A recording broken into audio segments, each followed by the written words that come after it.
Now, New York's #1 news. Channel 7 Eyewitness News.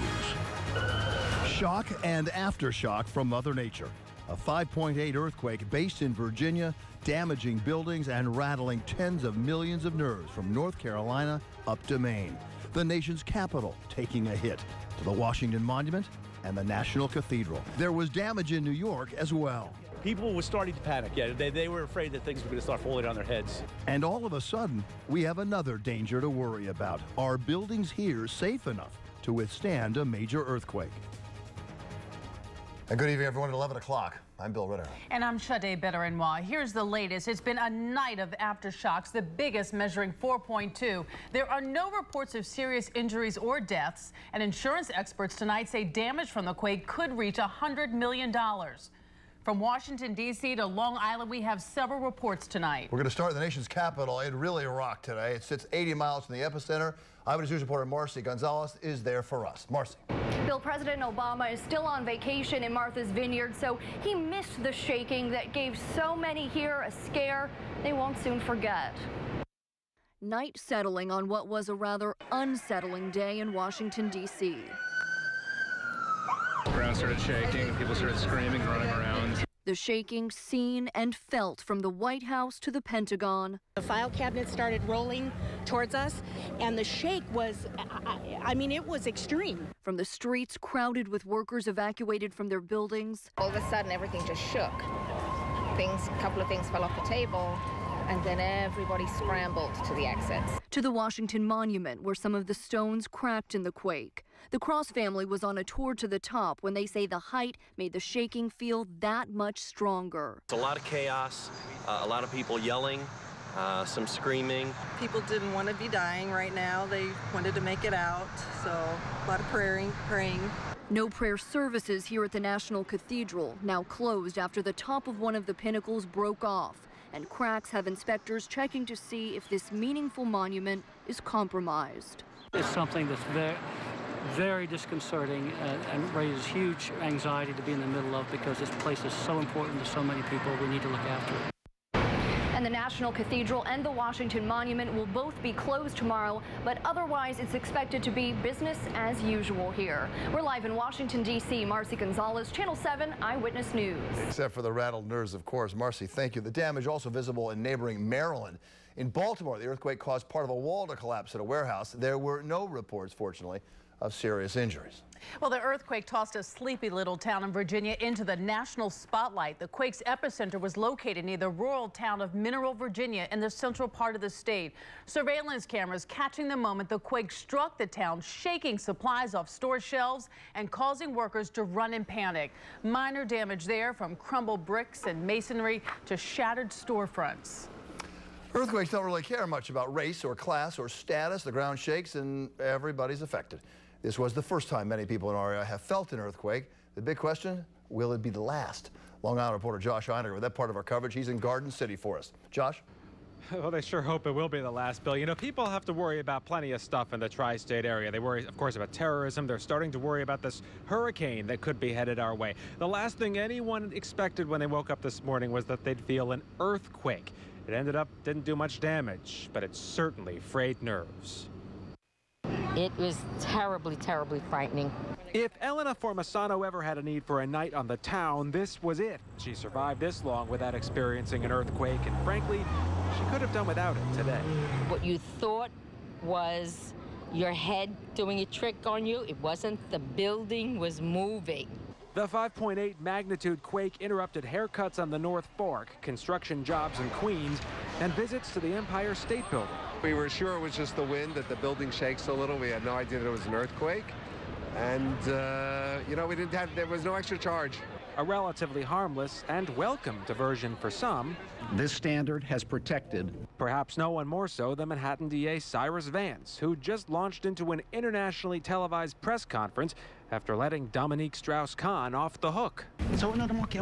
I've been through earthquakes in Seattle. His security detail whisked him away as the city started the search for damage. Fortunately, there wasn't much aside from this collapsed chimney at a housing project in Red Hook. For many people, this was a stressful afternoon but so far we've been lucky to avoid any major harm.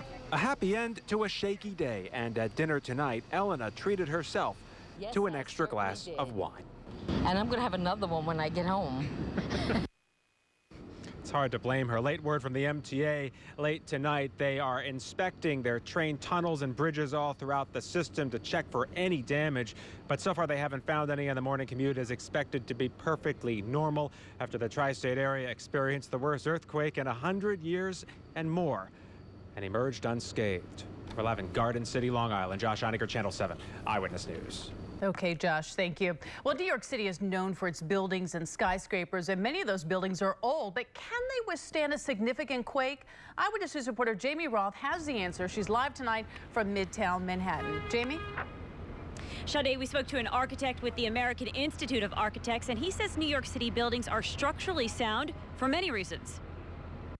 Architect and professor Lance J. Brown says a legacy of solid infrastructure and current innovation and oversight mean this iconic skyline is also a picture of security. In New York City, the greatest city on earth, about 15 years ago, instituted an earthquake construction code, which means all of our newer buildings are definitely up to par.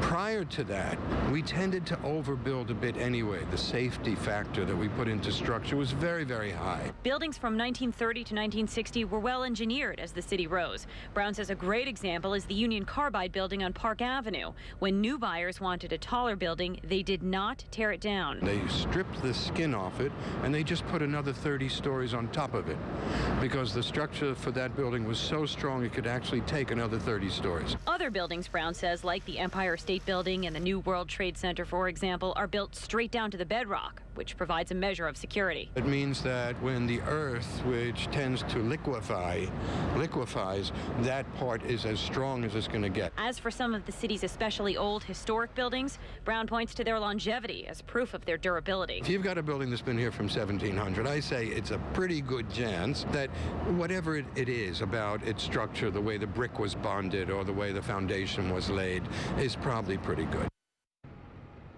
Now, one of the hazards during an earthquake is a piece of a building falling off. Well, New York City law mandates inspections of buildings' exteriors every 5 years. And Brown says many times cornices and other decorative elements are removed as a result. So New York City buildings are very carefully managed from the outside as well. Additionally, the big building right behind me, the Empire State Building, released a statement today saying it suffered no damage and no one was forced to evacuate today as a result of the earthquake.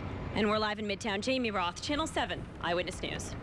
Okay, Jamie, thank you. Well, there are several nuclear power plants in areas where rumblings were felt, but there are no reports tonight of any serious damage at those plants. At the North Anna nuclear facility in Virginia, just miles from the epicenter, 2 reactors were automatically shut down and were forced to use emergency reserve generators for electricity.